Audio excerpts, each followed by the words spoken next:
Saya ada beberapa soalan. Pertama sekali saya nampak dari segi persaraan ada satu sebuah persaraan atas kehendak kerajaan ataupun menteri supaya tak berkongsi dengan kita sekalian ini apa maksud alasan kehendak kerajaan atau menteri selain daripada prestasi. Soalan yang kedua, boleh tak berkongsi juga dengan kita berkenaan dengan sebab konteks. Kalau saya tak nak kongsi tak apa. Kalau tak kongsi pun mungkin nanti banyak-banyak andaian. So ada lebih baik dapat penjelasan yang lebih jelas lah supaya kita tak meracau ke tempat lah. Berkenaan dengan konteks saya JKT 1976, pemberian gaji adalah gaji sebaris juga. Tak silap saya lah kalau salah betulkan. So SSB, SSM dia pergi kepada manusia. Dan sekarang SPPA kita patah balik kepada gaji sebaris. So apakah kelemahan ataupun yang kita nampak pada masa gaji sebaris kepada manusia dan kelemahan manusia yang menyebabkan kita balik kepada gaji sebaris.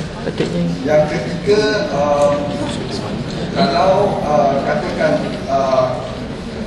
dalam tempoh persaraan pengiraan pencen, salah satu bila kita keluar daripada awam dan kita masuk balik, so pengiraan pencen akan disambung.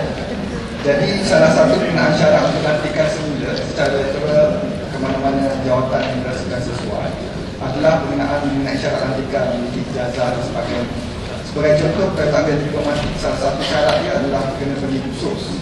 So katakan pegawai ini daripada skim takdiran diplomatik, dia keluar dan dia masuk balik, adakah dia kena peran balik ke khusus ataupun yang syarat yang dia telah penuhi sebelum ini kira pakai. And then yang terakhir sekali ialah dalam SSM dia ada kenaikan pangkat secara lantikan. Jadi maksudnya katakan sekarang saya masuk dengan diploma, so maksudnya bawa SBPA let's say N2 sebab diploma. So bila dah sampai tahap let's say 26 contoh, so dah tak boleh degree, dah habis langganan range. Kalau SSM kita akan bagi dia macam grade PMP berdasarkan dia punya experience. So adakah SPPA dia akan bagi kepada STPM N2 tadi kepada N1 walaupun dia tidak memiliki ijazah. So itu saja. Ya, betul. Kita faham dulu apa yang you nak tahu. Kita pergi lagi bawah lah ya. Yang you kata KPSL tu. Kalau KPSL pun dia kena memenuhi syarat-syarat lantikan daripada grade yang bawah kepada satu grade lagi. Okey. Kemungkinan syarat itu masih lagi buka puasa. Kalau ada perubahan akan dimaklumkan melalui berkeliling-berkeliling lah. Tapi saya nak membetulkan apa yang sudah disebut. There is no such thing kalau you dah sampai mendinding itu, you boleh dibagikan kepada kumpulan PNP. Tak ada. KPSL you kena memohon juga mengikut, kalau katakan sekarang ni syaratnya you lulus peperiksaan KPSL. Then you can go. Kalau ada kekosongan jabatan, you boleh memohon dan insyaAllah you boleh dapat. Bagi mereka yang ada ijazah dan memang itu pun walaupun di N17 dia boleh memohon lantikan. Dia tak ada syarat kata orang terus dapat dia kena memohon juga. Okay. The third one regarding apa ni? Keluar perkhidmatan. Okey. Yang ini pun saya mungkin pahaman saya silap dengan yang nak tanyakan. Bila kita keluar daripada perkhidmatan awam kali pertama, kita tak bayar UHN unless you mohon untuk bersara. Tapi apa yang lebih kita fokuskan kepada mereka yang meninggalkan perkhidmatan kerajaan dengan cara meletak jawatan. Kalau you letak jawatan pergi kepada kerajaan yang lain pada kanon negeri itu sudah ada dalam peraturan yang sedia ada. Apa yang kita maksudkan pada mereka yang meletakkan jawatan, sama ada nak duduk kat rumah goyang pergi, sama ada nak bekerja dengan private atau buat kerja sendiri, kemudian dia masuk balik.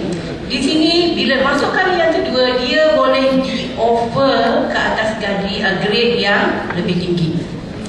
Bergantung kepada kelaikan yang dia ada pada waktu dia.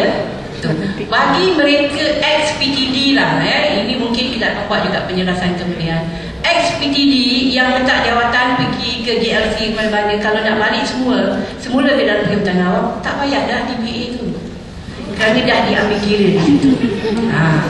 Jadi bila dia betul-betul bersara besok, tempoh sebelum tak jawatan, tempoh dia sekarang kita boleh apa yang kita panggil dicantumkan. Itu. The third one, the second one tu berkaitan dengan gaji sebaris, gaji itu. Okey, satu perkara saya nak cakap dengan tuan-tuan dan puan. Kita orang ni bukan pakar gaji.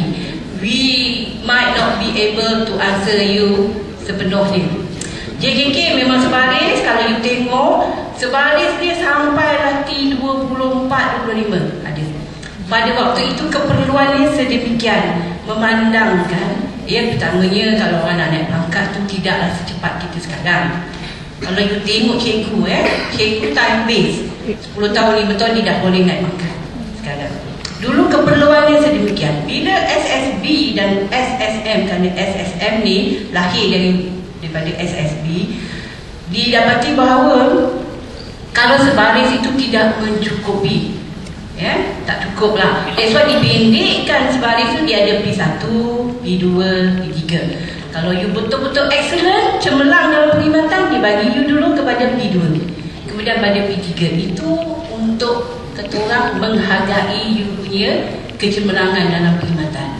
But under SBPA, under SBPA kita bukan ke belakang lagi tau. You nampaklah memang ada gaji sebaris tu, tapi dia ada keperluan lain dan ada prinsip yang saya rasa orang bahagian saraan boleh jawab bagi you sepenuhnya lah.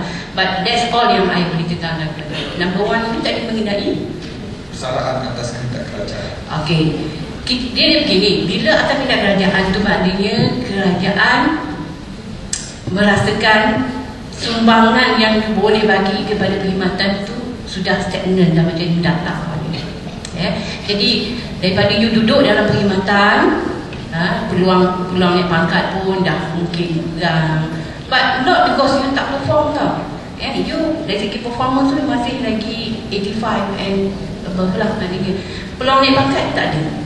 You duduk dalam tu, why not kita bagi orang lain duduk di tempat you yang boleh memberi sumbangan much better than you. Itu alasan yang pertama. Yang kedua ni kalau you sakit, yang saya sebutkan tadi itu.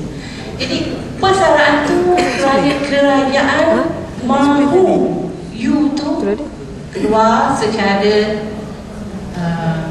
hormat lah daripada perkhidmatan, secara hormat. Tak naklah kata you keluar lah.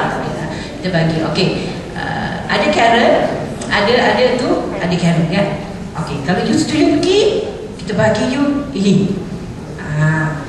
Kita ambil kira tempoh yang dia tak serve tu, kita dah ambil kira bawa ke depan.